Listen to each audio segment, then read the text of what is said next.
اگر نہیں ہے تو وہ واضح طور کے اوپر کہہ دیں گے کہ اس کی ضرورت نہیں، آپ خود آ جائیں۔ اور اگر انہوں نے سمجھا کہ یہ ضروری ہے، اس لیپ ٹاپ کے اندر اب وہ ڈیٹا آنا ہے اور تب وزیر اعظم کو اس سے آگاہ کرنا ہے، تو پھر اس کے لیے جو سیکیورٹی انچارج ہوگا اس کو پہلے سے انفارم کر دیا جائے گا، اور ایک ایس او پی کے تحت اس کو پتا ہوگا کس طریقے سے آ رہے ہیں۔ پھر اس سامان کی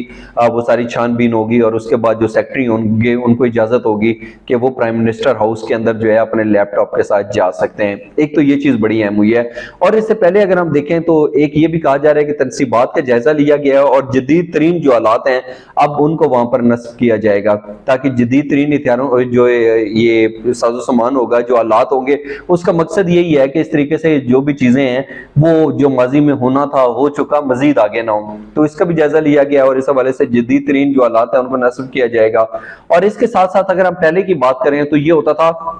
کہ اگر ایک 21ویں اور 22ویں گریڈ کا افسر ہے تو اس سے کوئی موبائل وغیرہ نہیں لیا جاتا تھا، کوئی لیپ ٹاپ ہوتا تھا وہ نہیں لیا جاتا تھا، وہ اندر چلا جاتا تھا وزیر اعظم ہاؤس کے اندر، انہوں نے جو بھی بریفنگز دینی ہوتی تھی، جس سے ملنا ہوتا تھا اس کے حوالے سے وہ جا سکتے تھے۔ لیکن اگر اس سے پہلے گریڈ 20 سے نیچے والے افسران کی بات کریں تو وہ جو ہوتے تھے، اگر ان کے پاس موبائل فون ہوتا تھا یا اس طریقے سے جو کوئی جدید ٹیکنالوجی سے وابستہ کوئی بھی آلات ہوتے تھے، یا کوئی لیپ ٹاپ وغیرہ ہوتا تھا، یا کچھ اور اس طریقے سے چیزیں ہوتی تھی، تو ان کو جو وزیر اعظم ہاؤس کا مرکزی دروازہ ہے وہاں پر ہی کھڑا کر دیا جاتا تھا، اور ان سے وہ سامان لے کے جمع کر لیا جاتا تھا، اور پھر واپسی پر ان کو دے دیا جاتا تھا۔ لیکن اب اگر کوئی 22ویں گریڈ کا افسر بھی ہوگا تو وہ بھی موبائل فون اور جو لیپ ٹاپ ہے اس کے ساتھ اندر نہیں جا سکے گا۔ میرا خیال ہے کہ یہ ایک بہت بڑی تبدیلی ہے، اور اس کے پیش نظر یہ کہا جا سکتا ہے کہ شاید اب اس طریقے سے جو ماضی کے اندر ہوا ہے وہ مستقبل میں نہیں ہوگا، کیونکہ جب اس طریقے سے کوئی انفارمیشن باہر آنی ہے، ضروری نہیں ہے کہ اس کو کوئی 7ویں 8ویں گریڈ کا جو ہے وہ بندہ کرے گا، یا کوئی 17ویں 18ویں گریڈ کا افسر کرے گا، 22ویں گریڈ کا بھی کر سکتا ہے۔ تو اس حوالے سے یہ ایک ایس او پی کے اندر ایک بہت بڑی تبدیلی آئی ہے۔ اور اس کے ساتھ ساتھ اگر ہم دیکھیں تو وزیر اعظم ہاؤس، وزیر اعظم سیکریٹریٹ اور ایوان صدر کے اندر جو اہلکار تعینات کیے جاتے تھے، ان کی سال میں ایک دفعہ سکروٹنی ہوتی تھی۔ سکروٹنی ایک نارمل پروسیس ہوتا ہے، وہ اگر کوئی وی آئی پی پروٹوکول کے اندر بھی لوگ جو اہلکار تعینات ہوتے ہیں، وی آئی پی بلڈنگز کے اندر ہوتے ہیں، جو اساس ترین تنصیبات ہوتی ہیں یا عمارتیں ہوتی ہیں، اس کے آس پاس کا جو سیکیورٹی عملہ ہوتا ہے، اس کی سکروٹنی کا بڑا ایک سخت جائزہ لیا جاتا ہے، ان کو پرکھا جاتا ہے، چیک اینڈ بیلنس رکھا جاتا ہے، اور اس کے بعد جو ہے ان کو وہاں پر اس مقام کے اوپر تعینات کیا جاتا ہے۔ تو اب یہ فیصلہ کیا جا چکا ہے کہ وزیر اعظم ہاؤس اور وزیر اعظم سیکریٹریٹ، ایوان صدر، جہاں پہ اس طرح کی چیزیں ہیں وہاں پہ 3 ماہ کے اندر جو ہے وہ سکروٹنی ہوا کرے گی، یعنی کہ 3 ماہ میں ایک دفعہ لازمی ہوا کرے گی۔ پہلے یہ سال میں ایک دفعہ ہوتی تھی۔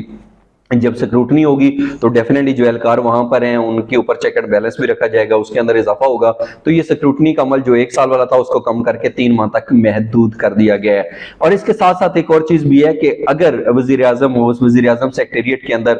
کوئی پولیس کے اہلکار ہے یا کسی اور ایجنسی کے ہے یا کوئی بھی ہے، پہلے یہ ہوتا تھا کہ شاید وہ جو موبائل تھا وہ لے کے جا سکتا تھا، لیکن اب اس کا موبائل بھی اندر لے کر جانے کی اجازت نہیں ہوگی۔ اب جب موبائل اندر نہیں ہوگا تو پھر آپس میں کمیونیکیشن کیسے ہوگی، رابطہ کیسے ہوگا؟ تو اس کے حوالے سے ایک جو وائرلیس سیٹ ہے اس کے حوالے سے بات کی جا رہی ہے، اور اگر وائرلیس سیٹ نہیں ہے تو انٹر کام کے ذریعے ہو جائے گی، یعنی کہ اب کوئی بھی اہلکار جو وزیر اعظم اس کے اندر اپنی خدمات سر انجام دے رہے ہیں یا تو انٹر کام کے ذریعے آپس میں بات کریں گے یا پھر وائرلیس کے ذریعے ہوگا، ان کو موبائل اندر لے کر جانے کی اجازت نہیں ہوگی۔ تو وزیر اعظم ہاؤس، وزیر اعظم سیکریٹریٹ کے حوالے سے